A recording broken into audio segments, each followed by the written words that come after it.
यही कलकत्ता की सरजमीन है मेरे भाइयों। आज से 25 साल पुराना वो मंजर उठाओ। लड़की के बाप का नाम सलीम, लड़की का नाम जमीला, उसकी बहन का नाम फातिमा। गुर्बत की वजह से शादी नहीं होती थी। जो आता था गुर्बत देखकर रिश्ता कैंसिल कर दिया जाता था। एक जगह रिश्ता लग गया। सलीम साहब खुश है, मेरी बेटी का रिश्ता हो गया। शादी में 1 महीना रह गया। लड़के वाले ने जहेज की एक लिस्ट दे दी। सलीम साहब की आंखों में आंसू आ गए कि मैं इतनी जहेज की औकात नहीं है मेरी देने की। रिश्ता टूट गया और उस लड़के का रिश्ता एक ऐसी लड़की के साथ हो गया जो सरकारी नौकरी करती थी। जब सरकारी नौकरी वाली लड़की उसको मिली तो इसने सलीम साहब की बेटी से रिश्ता कैंसिल कर दिया। सलीम साहब की आंखों में आंसू आ गए, रोते रहे। लेकिन एक और रिश्ता 2-3 महीने के बाद मिल गया। उसने ये शर्त लगा दी कि मुझे 1 रुपया भी नहीं चाहिए।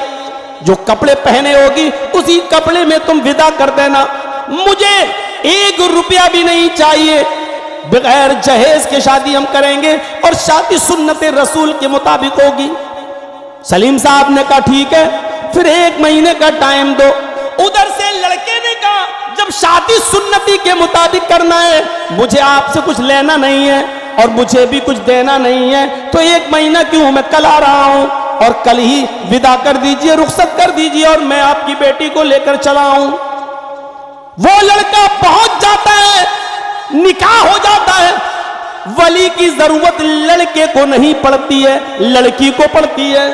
लड़के का माँ बाप का इजाजत देना जरूरी नहीं है, क्योंकि लड़का खुद कफील है, खिलाने पिलाने का जिम्मेदार लड़का है। लड़के को अपने माँ बाप से इजाजत की जरूरत नहीं है शरीयत के अंदर। हाँ, लड़की बगैर माँ बाप की इजाजत के निकाह नहीं कर सकती है। मन नकाहत मिन गैरि इज़्नि वलिय्यहा फनिकाहुहा बातिल, फनिकाहुहा बातिल, फनिकाहुहा बातिल। जिस लड़की ने अपने बाप की इजाजत के बगैर, अपने सरपरस्त वली की इजाजत के बगैर निकाह किया, वो निकाह बातिल है, वो निकाह बातिल है, वो निकाह बातिल है। लड़का लड़की में गलत ताल्लुक कायम हो गया शादी से पहले और लड़की किसी तरीके से हामिला हो गई। समाज के चौधरी मिलकर पंचायत बिठाते हैं, इतना लंबा चौड़ा जुर्माना लगाते हैं मेरे भाइयों की, जुर्माना के डर से कि इतना तो दे नहीं पाएंगे तो चलो लड़का लड़की की शादी करा दें। सुन लीजिए, जो लड़की शादी से पहले हामिला हो चुकी है, जिसका हमल ठहरा है, हमल ठहरने के बाद उस लड़की का निकाह इस लड़के से भी नहीं हो सकता है जब तक कि वो बच्चा पैदा ना हो जाए, जब तक कि वज़े हमल ना हो जाए। भले ही उसी के साथ क्यों ना निकाह करो जिसका हमल है, जब तक वो बच्चा पैदा ना हो जाए उस लड़की का निकाह जायज नहीं है और इस लड़के का निकाह भी जायज नहीं है। हाँ, करते हैं बहुत से लोग, चल रहा है। कटिहार और बिहार तो भरा पड़ा ऐसे केसों से। लड़की हामिला हो गई, अब लड़की के माँ बाप ने कहा तुमने मेरी बेटी की इज्जत पामाल कर दी, अब तुम निकाह करो। और किराए की टट्टू मौलवी कितना है, अपनी जमात में कितने मौलवी हैं जो निकाह पढ़ा देते हैं कि चलो तेरा हमल तू ही इसको रख। मेरे भाइयों, शादी से पहले जो हमल ठहरा है वो हराम है, अब तुम्हारे निकाह से हलाल नहीं हो जाएगा, क्योंकि लड़की ही जब हलाल नहीं तो बच्चा कैसे हलाल है। शादी अब हुई है तो बच्चा तो शादी से पहले का ठहरा हुआ है, निकाह तो तेरा अब हुआ है, तो उस बच्चे को हलाल कैसे कहा जाएगा। वो बच्चा जब पैदा होगा तो भले ही तू उसका बाप क्यों ना बन जा, भले ही उसके और माँ से निकाह क्यों ना कर ले, लेकिन वो बच्चा अपने बाप की विरासत में हक नहीं पाएगा। क्यों? इसलिए कि वो इसका बच्चा निकाह हलाली बच्चा नहीं है। बहुत से कानून हैं, हम इस तरफ अभी नहीं जाना चाहते हैं। मेरे प्यारे साथियों, एक इशारे के तौर पर मैंने ये बात आपके सामने कर दी। समाज के लोगों बचो, आप उस लड़की का शादी उस लड़के से हमल की हालत में नहीं करा सकते हो जिसका हमल ठहर गया। भले ही उसी का हो, निकाह भी उसी के साथ हो रहा हो, लेकिन चूंकि हमल ठहर गया और हालत हमल में निकाह नहीं है, जब तक कि हमल वज़ा ना हो जाए और हमल को जब पैदा ना हो जाए, जब तक बच्चा, अब बच्चा पैदा हो गया, अब लड़का, वही लड़का उस लड़की से शादी कर सकता है, लेकिन ये बच्चा इसके बावजूद भी हलाल नहीं माना जाएगा। शरअन तो इस बच्चे को उसके बाप का नाम भी नहीं, बिन लिखा जाता ना, बिन है फला सनौफ, सनौफ में उसका नाम भी नहीं लिखा जाएगा। शरअन यही है, लेकिन समाज में चल रहा है अब तो उसको बाप बेटे का नाम भी देना पड़ता है। अब सवाल यह है कि जर्जी साहब अगर उसको बाप का नाम या ना दें तो फिर वो अपना बाप किसको ढूंढेगा, ये एक अलग मसला है। और इस पर अगर हमने बहस छेड़ दी तो बहुत लंबी बहस चल जाएगी। मेरे भाइयों आगे बढ़िए, मैं कहना ये चाह रहा था कि मन नकाहत बिन गैर इज़्न वलिया, जिस औरत ने निकाह किया अपने सरपरस्त की इजाजत के बगैर वो निकाह बातिल है। सलीम साहब के पास वो लड़का आ गया, निकाह हो गया, वो अपने माँ बाप भी लाया था, लेकिन माँ बाप फर्जी थे। उसने भोपाल से अपने एक बूढ़े को पैसा दिया, एक औरत को पैसा दिया, मियाँ बीवी दोनों बूढ़े, और पैसा देकर माँ बाप बनाकर ले आया।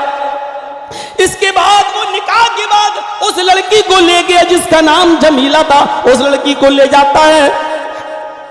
भोपाल उतरने वाले ये बूढ़े लोग उतर जाते हैं और लड़की को अपने साथ हैदराबाद ले जाता है। 3 दिन इस लड़की ने उस लड़की को अपने पास रखा और 3 दिन के बाद हैदराबाद की एक 5 स्टार होटल में इस लड़की को 20,000 रुपए में नीलाम कर देता है। 20,000 रुपए में बेच दिया इस लड़की को और भाग गया। वो रोती रही, वो चीखती रही। जो लड़का उसके पास आता होटल के मालिक को पैसा देकर, वो उसके सामने हाथ जोड़ती थी, गिड़गिड़ाती थी कि मैं ऐसी नहीं हूं, मेरे साथ धोखा हुआ है, लेकिन जिसने पैसा खर्च किया वो क्यों छोड़ेगा। मालिक अलग मारता था। इसी हाल में कई दिन गुजर गए, पता नहीं किसी लड़के को उसके ऊपर रहम आ गया। जब उसने हाथ पैर जोड़े तो कहने लगा तुम घबराओ नहीं, तुम परेशान लगती हो, तुम मुझे अपनी पूरी दास्तान बताओ। उसने रो रो कर अपनी दास्तान सुनाई। उसने कहा मैं तेरा भाई हूं, मारो गोली, जो पैसे मेरे मालिक के पास गए हैं जाने दो, बताओ मैं तुम्हारे घर क्या खबर पहुंचाऊं। उस लड़की ने कहा तुम उधर मुंह करके लेट जाओ, मैं एक लेटर लिखती हूं और इस लेटर को मेरे घर पहुंचा देना। उसने एक लेटर लिखा, पढ़ी लिखी थी, और लेटर लिखने के बाद उसने उस लेटर को चिपका दिया और उस लड़के को रात में ही दे दिया कि तुम चले जाओ और सुनो, ये लेटर मेरे घर मेरे बाप के हाथ में देना, और तुम्हें कसम देती हूं, अल्लाह का वास्ता देती हूं, इस लेटर को तुम पढ़ना नहीं। उसने कहा तुम्हारी अमानत है, मैं क्यों पढ़ूंगा।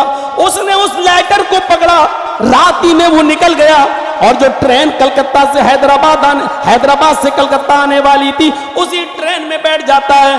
2 दिन के बाद वो कलकत्ता उतरता है। एड्रेस उसको लड़की दे चुकी थी, वो एड्रेस के मुताबिक आता है, और घर तलाश करके सलीम के घर पहुंच जाता है। दरवाजे को दस्तक देता है, सलीम साहब दरवाजा खोलते हैं। दरवाजे पर अजनबी आदमी को देखते हैं। कहा कि मुझे तुम्हारी बेटी जमीला ने भेजा है और ये लेटर तुम्हें दिया है। बाप के चेहरे पर मुस्कुराहट आ गई, मेरी बेटी का पहला लेटर आया है। उसने लड़के को अंदर बुलाया और ये खबर जब घर के लोगों को पता चली तो आसपास की सहेलियां भी आ गईं, कहने लगी लेटर पढ़ के सुनाओ, जमीला क्या बता रही है, उसकी खैरियत कैसी है, खुश तो है, जरा बताओ तो सही। जाने के बाद भूल गई हमें। बाप ने लेटर खोला, माँ उस जमीला की उसी के पास बैठी हुई है और छोटी बहन फातिमा भी बैठी हुई है, मोहल्ले की सहेलियां भी बैठी हुई हैं। यहाँ लेटर पढ़ा जा रहा है, प्यारे अब्बू जान अस्सलामु अलैकुम, उम्मीद क्या आप खैरियत से होंगे। मेरी खैरियत अल्लाह के हवाले। अब्बू जान आपने मेरा रिश्ता कर दिया है एक लड़के से जो हैदराबाद का रहने वाला है। आप समझ रहे होंगे कि वो फरिश्ता है, लेकिन मैं कैसे समझाऊं कि वो फरिश्ता नहीं, परले दर्जे का शैतान है। अब्बू जान उसने 3 दिन मुझे अपने पास रखा और उसके बाद उसने मुझे 20,000 रुपए में नीलाम कर दिया, 20,000 रुपए में बेच दिया। मेरी इज्जत छलनी छलनी हो चुकी है, मेरी इस्मत दरी हो चुकी है। मुझे भूखे भेड़ियों ने नोच नोच के खा लिया है। आए मेरे अब्बू जान, क्या मैं आपके ऊपर इतनी बड़ी बोझ बन गई थी कि आप लड़के की हकीकत भी तलाश न कर सकें? आप एक दिन हैदराबाद में आकर लड़के की घर और मकान और उसके माँ बाप को भी न जान सके? क्या मैं इतनी भारी हो चुकी थी कि आपने जैसी दीन का नाम लिया और उसके साथ आपने मेरा निकाह करा दिया? अरे अब्बू जान, अब मैं अपना कौन सा चेहरा लेकर आपके पास आऊं? मैं अपनी सहेलियों को कौन सा मुंह दिखाऊं?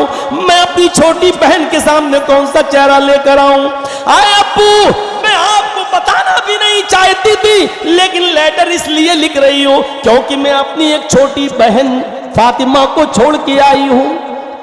कल उसकी भी शादी होगी। अरे अब्बू, कहीं ऐसा ना हो कि जो दिन मुझे देखना पड़ रहा है कल उसको भी देखना पड़े। इसलिए मेरी एक नसीहत है। अरे अब्बू जान, मैं हुक्म देने वाली आपको कौन होती हूँ? अरे अब्बू जान, एक नसीहत मेरी मान लेना। छोटी बहन फातिमा के लिए आज से ही मेहनत करना शुरू कर दो और इतना माल कमा लो, इतना माल कमा लो। आगे वाले जुमले जो बताने में मुझे भी बड़ी शर्म आती है, लेकिन शर्म किस बात की है? उसने लिखा इतना कमा लो, इतना कमा लो कि जब मेरी बहन फातिमा का रिश्ता कोई लेकर आए तो वो कुत्ता जितनी हड्डियां मांगे उस कुत्ते के सामने उतनी हड्डियां डाल देना, ताकि मेरी बहन को वो दिन न देखना पड़े जो मुझे देखना पड़ रहा है। अरे अब्बू जान, अब मैं अपनी नापाक शक्ल अपने गांव में लेकर नहीं आना चाहती।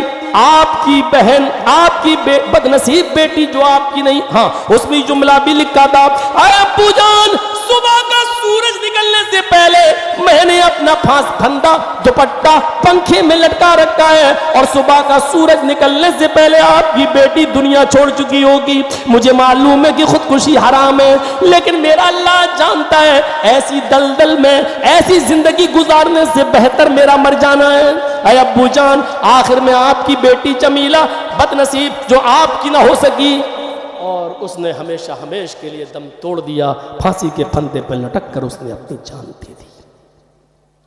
क्या कहेंगे आप? कौन जिम्मेदार है इस लड़की की खुदकुशी का? समाज, सोसाइटी, जो सामान दिखा दिखा कर देते हैं शादी के मौके। गरीब की लड़की जब उस शादी के सामान को देखती है तो उसकी आह निकलती है, मेरे माँ बाप इतना सामान कहां से लाए? जितनी भी लड़कियां खुदकुशी करके जहेज न होने की वजह से खुदकुशी कर रही हैं, इन लड़कियों के गुनाह के साथ साथ ये गुनाह उन अमीरों की खोपड़ी पे भी डाला जाएगा जो अपनी बेटियों की शादी में लंबा चौड़ा जहेज दिखा